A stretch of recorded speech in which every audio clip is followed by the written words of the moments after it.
Today, we're going to break down a really important new proposal from India's latest finance bill.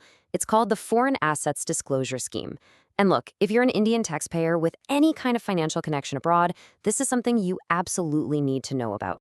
You know, in today's world, it's so common to have assets outside of India, right? I mean, maybe you worked overseas and you've got a retirement fund sitting there. Or you got stock options from a global company. Maybe you inherited some property. Or even just kept a bank account open from your student days. This global footprint, it's a sign of our connected world. But wow, it adds a whole new layer of complexity to your taxes. And that brings us to the big question. Are you 100% sure you're fully compliant? Because the Indian tax laws around foreign assets are notoriously strict. The penalties for getting it wrong, even by accident, can be incredibly severe. And honestly, this complexity has created a real headache for a lot of regular taxpayers. To really get why this new scheme is such a big deal, we have to rewind a little, back to 2015. That's when the government brought in the Black Money Act. This was a very, very stringent law designed to crack down on any undisclosed foreign income and assets. The goal was pretty straightforward: bring all that offshore wealth into the tax net. But as it turned out, the reality was a lot more complicated. So right after the act was passed in 2015, there was this short window to come clean. But in the years that followed, something changed. Global information sharing became the norm, and suddenly it was clear that many of these non-disclosures weren't from some big-time, deliberate tax evaders. Nope. A lot of them were from small taxpayers who were just plain confused by the rules or made genuine mistakes. And that is exactly the problem this new proposal is trying to fix. So, what we're seeing now is the government proposing a new path forward.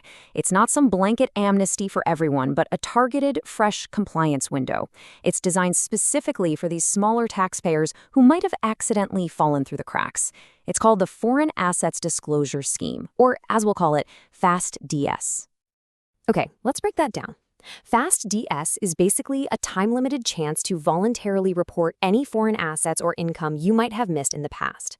But the key phrase here, the one to really remember, is calibrated costs. This means the penalty isn't just a sledgehammer, it's actually adjusted based on the type of noncompliance. And we'll get into what that means in just a second. And the goals of this scheme, well, they go way beyond just collecting some extra tax. It's really about balancing the scales. It's providing a clear, structured way to fix past mistakes at a reasonable cost, while also offering limited immunity from those harsh penalties of the Black Money Act. The end game here is legal certainty and, frankly, peace of mind for you, the taxpayer. All right, so you might be wondering, who actually gets to walk this new path? Eligibility is the key. It's the gateway to the whole scheme, and the law defines it pretty broadly to cover a few different scenarios. The scheme is really open to three main groups of people. First, you've got those who just never filed a tax return at all. Second, there are those who did file, but they left out their foreign assets. And third, you have cases where foreign assets escaped assessment, which is just a technical way of saying they were somehow missed during the initial tax review.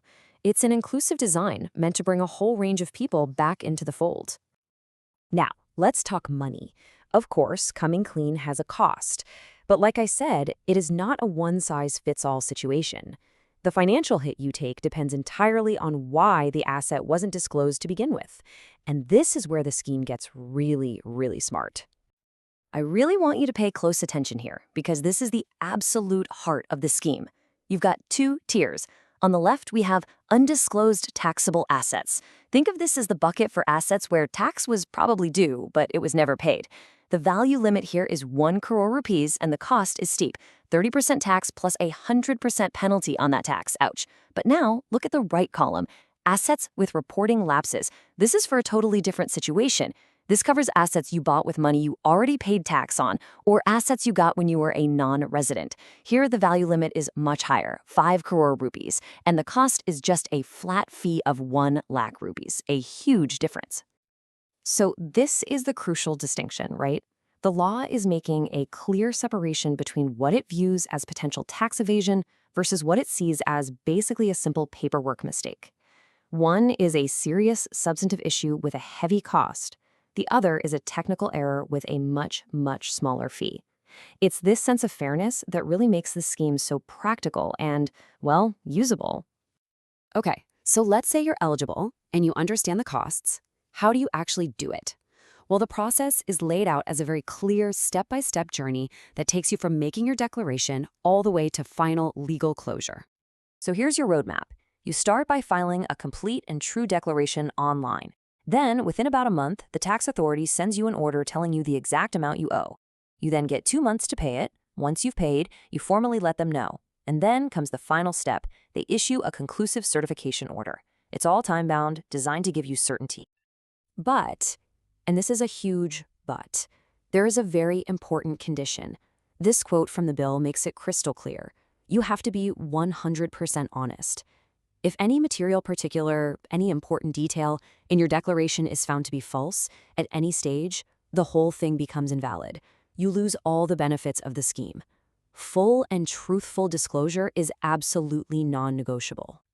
Now, for those who do complete this journey honestly, the destination is a pretty powerful one. This is about way more than just settling a tax bill. It's about getting a totally clean slate and achieving real legal certainty for your future. And the rewards for compliance are significant. You get limited immunity from prosecution under that super strict Black Money Act. You get a conclusive order, which means this issue is settled for good and can't be reopened. Your record is officially regularized. And maybe the most important reward of all, you get peace of mind. That freedom from the constant stress and anxiety of potential noncompliance, you can't put a price on that. There was a couplet included in an analysis of this bill that just perfectly captures its spirit. It goes, hiding the truth only increases the burden. Accepting it opens new pathways. Law is not always a tool of punishment. Sometimes it extends a hand of trust.